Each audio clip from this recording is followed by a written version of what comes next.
Assalamualaikum warahmatullahi wabarakatuh. Perkenalkan, nama saya Sulistia Nurul Fatimah. Di sini saya akan mempresentasikan materi tentang sistem pencernaan. Di sini ada beranggota 7 orang. Langsung saja ya. Sistem pencernaan adalah setiap organ memiliki fungsi spesifik. Mulut sebagai awal proses pencernaan berfungsi untuk menghancurkan makanan secara mekanis dan kimiawi dengan bantuan air liur. Next. Di sini juga ada pengertian dari sistem pencernaan anak. Jadi, sistem pencernaan pada anak adalah serangkaian organ yang bekerja sama untuk mencerna makanan, seperti menyerap nutrisi dan membuang sisa makanan. Sistem ini juga terdiri dari mulut, kerongkongan, lambung, pankreas, hati, usus halus, usus besar, rektum, dan anus. Untuk materi selanjutnya, saya kembalikan ke rekan saya.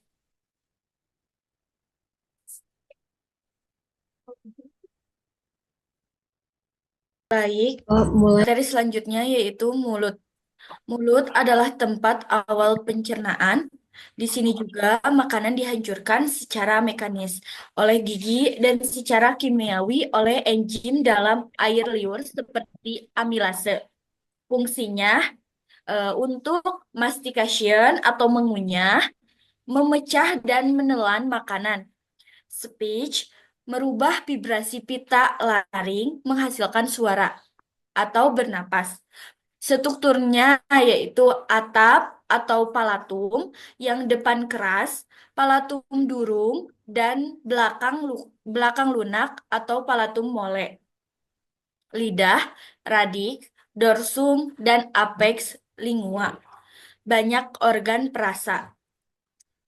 Gangguan mulut yaitu deformitas, malaklusion, bibir sumbing atau cleft lip dan palate bisa sendiri atau bersama. Infeksinya yaitu abses pada mulut dan gigi, kandidiasis, infeksi jamur atau dan sariawan.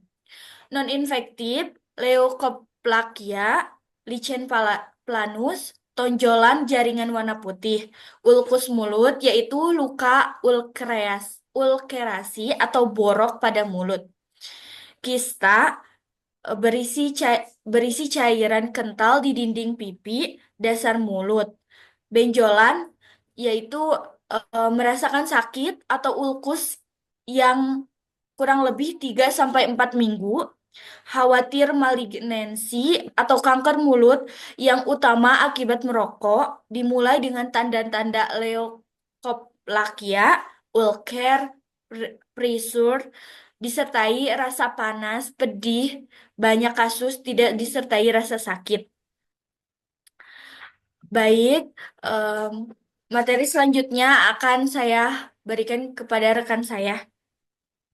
Baik, selanjutnya ada esofagus. Esofagus atau kerongkongan adalah bagian dari sistem pencernaan yang berfungsi sebagai saluran untuk membawa makanan dari mulut ke lambung. Adapun gangguan esofagus, yang pertama ada struktur otot yang bisa menimbulkan gangguan menelan dan sakit dada, mempunyai mempunyai sphincter untuk mencegah isi lambung naik ke esofagus, defek kongenital, atresia esofagus, kontriksi esofagus, infeksi dan inflamasi, infeksi herpes simplex, kardidiasis bisa juga akibat imunosupresi. Esofagitis atau non-infeksi umum akibat reflux isi lambung, bisa juga korosif. Terus cedera bisa akibat kimia kaustik atau muntah yang hebat yang merobek lapisan dinding. Pendarahan juga bisa akibat makan makanan yang keras dan tajam. Tumor 90% adalah malignan atau kanker, sisanya bening. Tanda dini adalah kesulitan menelan, gangguan lainnya divertikuli, halitosis, esophageal spasme, achalasia atau regurgitasis. Yang selanjutnya invertigasi, bar barium X-ray, endoskopi, biopsi. Next. Yang selanjutnya ada lambung. Infeksi asam lambung berguna juga untuk membunuh bakteri, virus, dan jamur.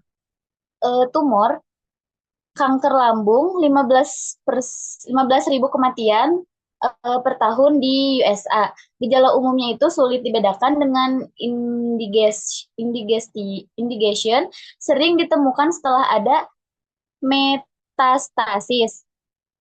Ulserasi atau memborok timbul akibat asam lambung yang berlebihan. Terus pertahanan permukaan lambung oleh sekresi lambung, selaput lendir yang ada, dan kecepatan regenerasi lapisan sel ini cukup kuat menjaga akan. Terus ulcus pepticum atau tukak lambung bisa akibat stres, cedera berat, luka bakar, kecelakaan atau post operasi dan infeksi berat. Yang selanjutnya ada anemia perniciosa, timbul akibat selaput lendir lambung tidak mampu menghasilkan faktor intrinsik yang diperlukan untuk absorpsi vitamin B12 yang diperlukan untuk pertumbuhan eritrosit. Selanjutnya dilanjutkan oleh rekan saya. Baik, terima kasih menjelaskan tentang usus halus. Usus halus sekitar 20 kaki atau 6-7 meter. Sementara itu diameternya sepanjang 1 inci. Organ pencernaan ini melingkar di bagian tengah rongga perut, panjangnya membentang dari lambung hingga ke bagian usus besar. Di sini terdapat bagian dan fungsinya, yaitu ada duodenum, jejunum, dan ileum. Duodenum yaitu usus 12 jari, merupakan bagian pertama dan paling pendek dari usus halus. Panjangnya antara 25 sampai 30 cm. Yang selanjutnya yaitu jejunum atau usus kosong, yaitu bagian tengah dari usus halus yang menghubungkan duodenum dengan ileum dan bertanggung jawab untuk menyerap nutrisi ke dalam aliran darah. Yang terakhir itu ileum, usus penyerapan, merupakan bagian akhir dari usus halus. Pada manusia dewasa, ileum membentang sepanjang 12 kaki dari jejunum hingga ke katup ileokekal yang menghubungkan ke usus besar. Di sini terdapat fungsi usus halus secara umum. Duodenum dan jejunum adalah dua bagian usus halus yang berfungsi memproses makanan secara kimiawi. Dan ada juga usus 12 jari yang merupakan wadah di mana pankreas menghasilkan cairan pencernaan yang mengandung enzim, tripsinogen, amilase, dan lipase. Yang selanjutnya yaitu selain enzim di atas, usus halus juga berfungsi menghasilkan enzim peptidase dan maltase yang membantu proses-proses pencernaan lainnya. Yang terakhirnya yaitu usus halus ileum berfungsi menyerap sari-sari makanan yang telah dicerna. Pembuluh darah ileum akan menyerap glukosa, asam amino, serta mineral dan vitamin. Sementara itu, asam lemak dan gliserol nantinya akan diserap melalui pembuluh getah bening yang kemudian bermuara pada pembuluh darah sehingga dapat diedarkan ke seluruh tubuh.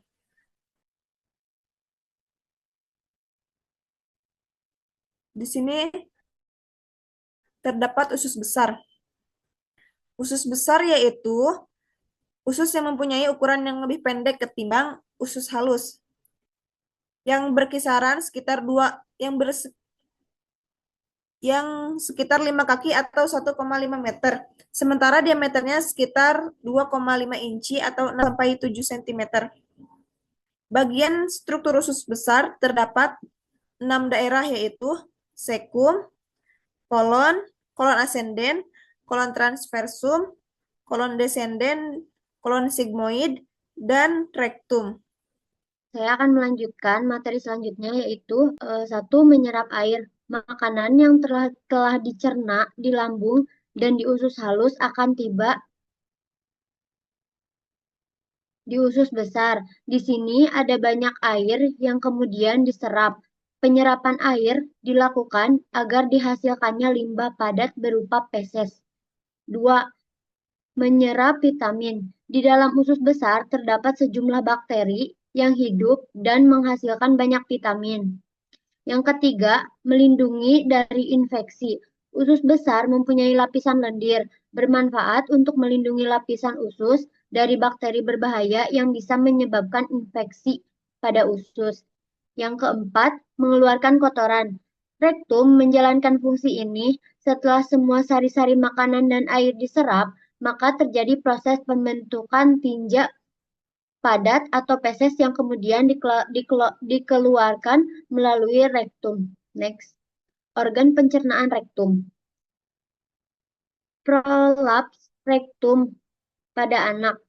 Apa itu RP? Kondisi keluarnya rektum lewat anus terjadi pada bayi dan anak usia 0 sampai 4 tahun, paling sering di tahun pertama.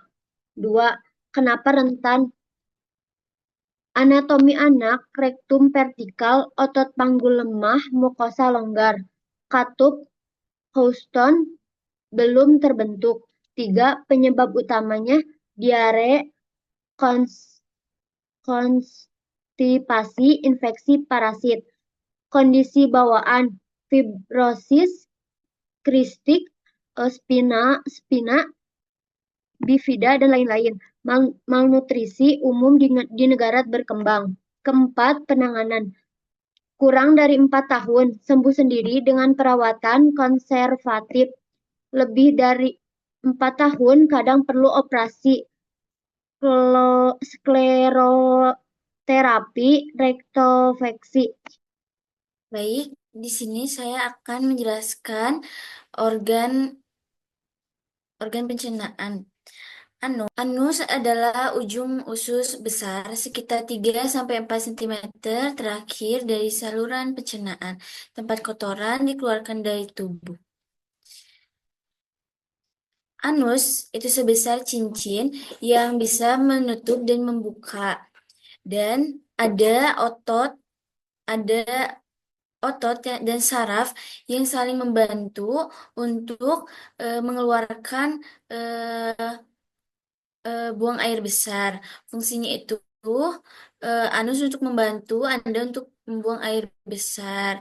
Ada saraf dan otot yang dimana saraf saraf tersebut membantu untuk memberikan eh, kontra kepada kepada tubuh untuk mengeluarkan sesuatu, sedangkan otot di mana eh, membantu agar eh, BAB itu keluar. Setelah itu, setelah pengertian dan fungsi, adapun gangguannya ada wasir. Wasir itu adalah pembengkakan pembuluhan darah di anus, bisa internal atau juga eksternal. Pembengkakan di sini bisa berupa benjolan seperti itu. Yang kedua itu ada visuara ani. Di situ robekan pada lapisan anus yang bisa nyeri sampai pendarahan. Robekan di sini ada di anusnya itu. Yang ketiga ada infeksi jamur anus disebabkan oleh Candida, penyebabnya gatal hingga nyeri sekitar anusnya situ. Yang keempat IMS anal. Penyakit ini menular dari aktivitas seksual anal. Yang kelima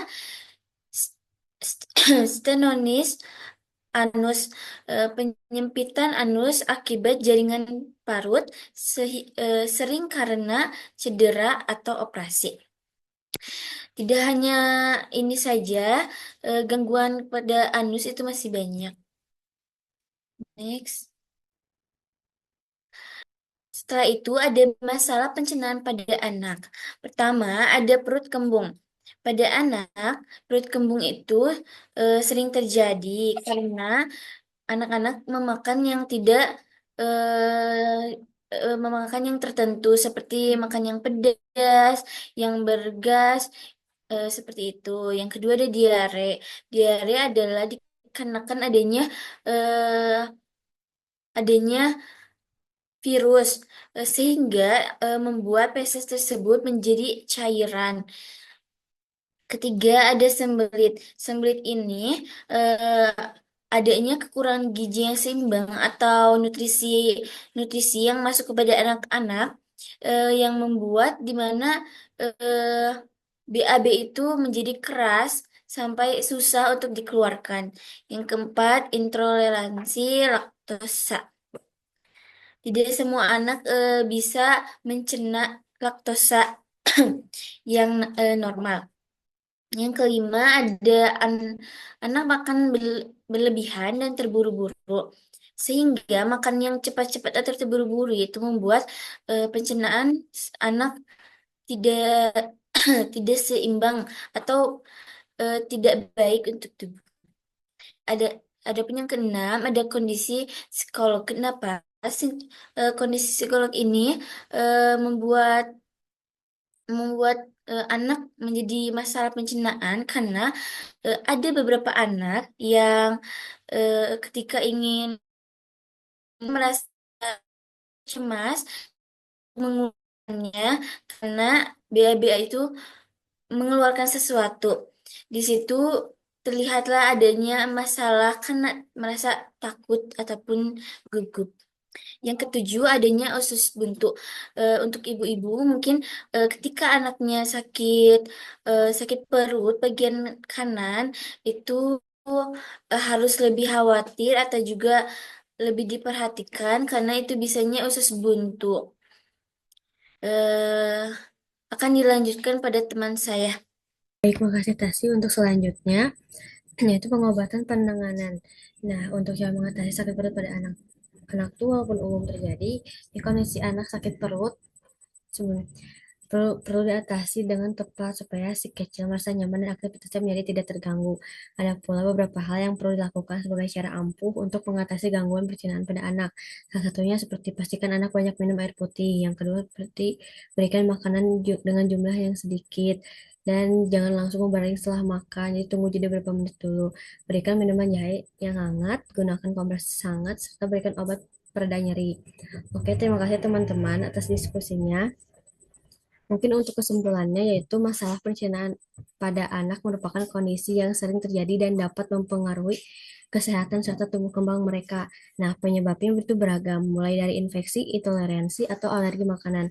Sehingga pola makan yang tidak tepat, salah satu contoh umum adalah diare yang dapat terjadi akibat infeksi bakteri, virus, atau parasit, serta intoleransi makanan yang lainnya. Nah, untuk penanganan yang baik pula meliputi pemberian cairan rehidrasi untuk menghindari atau mencegah dehidrasi. Nah, pemberian makanan yang mudah dicerna dan jika perlu pengobatan yang dilakukan oleh dokter jika diperiksa ya. Nah, untuk pencegahan melalui kebersihan diri, pola makan sehat, dan imunisasi seperti vaksin rotavirus sangat penting untuk mengurangi risiko masalah pencernaan. Dengan perhatian yang tepat, sebagian besar masalah pencernaan pada anak dapat diatasi dengan baik tanpa komplikasi yang serius. Mungkin sekian diskusi dari kelompok satu. Senang sekali bisa berdiskusi pada malam hari ini. Terima kasih telah meluangkan waktunya. Kita tutup dengan Assalamualaikum warahmatullahi wabarakatuh. Waalaikumsalam warahmatullahi wabarakatuh.